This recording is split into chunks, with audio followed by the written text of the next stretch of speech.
Hey everybody, it's November 4th, and it's a beautiful, beautiful day. I was out here raking some leaves and wanted to take a couple of minutes and pause and just ask you if you've read Pride and Prejudice by Jane Austen. Have you read it? Good, good. Great book. You know what I'm talking about. But if you haven't, go buy a copy today. Sit down and don't stop until you're done reading that book. But before you do, I want to make you aware of a couple of things, some background information you'll need for the book. Certainly you can enjoy it without me talking about this, but I think it's important before you read it to kind of understand the context for the book itself. Now, it was published back in 1813, I believe, 1812, 1813, somewhere right around there. And you have to kind of remember that in 1775, the United States, the 12 colonies, they broke away from Britain. And then, about 15 years later, the French Revolution happens. And if you're not familiar with that, go ahead and do some reading up on that. But basically, the French government and the people, not the government, the people themselves, they decided to throw out anything that had to do with Britain. Britain was the powerhouse in the world. Their influence reached all around the globe. They had the greatest navy that the world has ever seen at that particular time. That was why it was such a big deal, that America was able to break away from England. But anyway, after any country suffers such a setback, where two major, economies, if you will, were breaking away from the influence of England.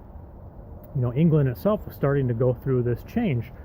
The people themselves were asking the question, well, here, the Americans, they broke away for independence. The French, they're breaking away from us to seek their independence. Well, maybe there's something to this. And instead of thinking collectively as, the great empire of Britain, the people were starting to consider what it meant to be an individual. Individualism in Britain certainly was on the rise.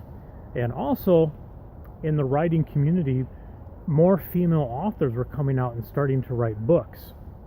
And one of them was Jane Austen. She is considered the primary or the first successful female novelist in her day.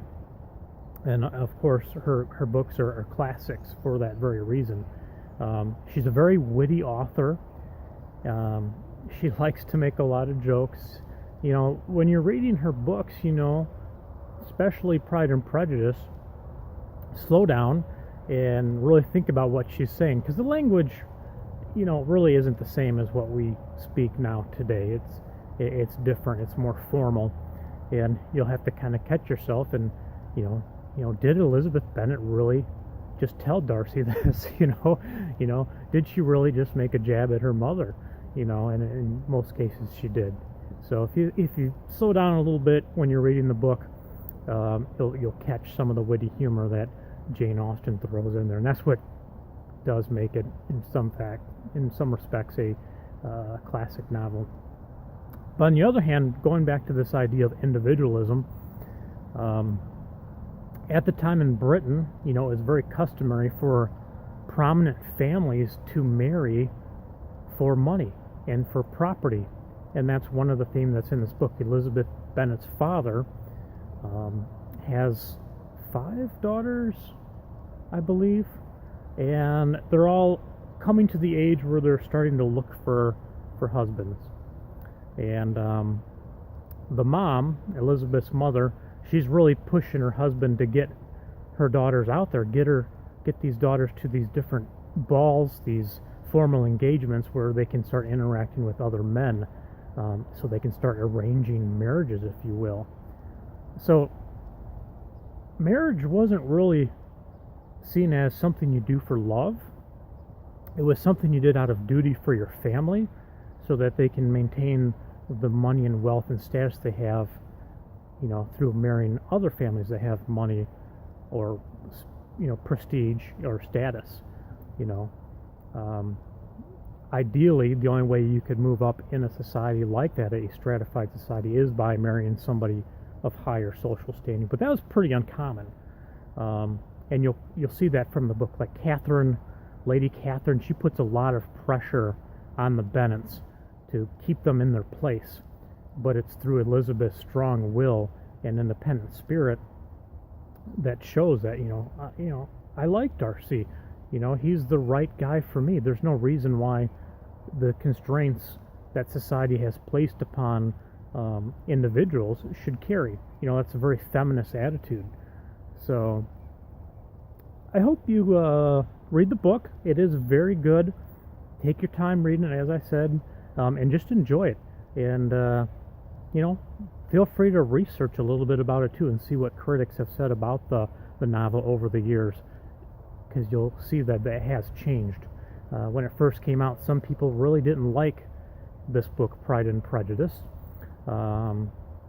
It looked at romance from a very different perspective, so some people didn't like that. Others hailed it as one of the great books of its time, and became very popular because of the fact that romance was seen as something that you go after for love, and not just money and status and these other things that, as I said, society tends to place on people. Also, if you're looking back at other romance books of the time, usually the woman, the heroine, I'm going to say, in those novels marries an older guy, and that older guy kind of guides the younger lady along so that she's making the right decisions. So you have this very patriarchal looking romance, where it's not the woman choosing who she wants to be with, it's the guy telling the foolish young girl, or the young girl who can't make good decisions, that this is how it's supposed to be, this is why I'm a good match for you. So it's a very different book when it comes to romance too. Anyway, hope this helps. Hope it inspires you to read Pride and Prejudice. You can watch the movie. I thought the movie was boring. It was good on certain levels. I mean, it followed the Jane Austen novel pretty closely, but for the most part, I thought it was rather dry and boring for a romance novel. All right, bye bye.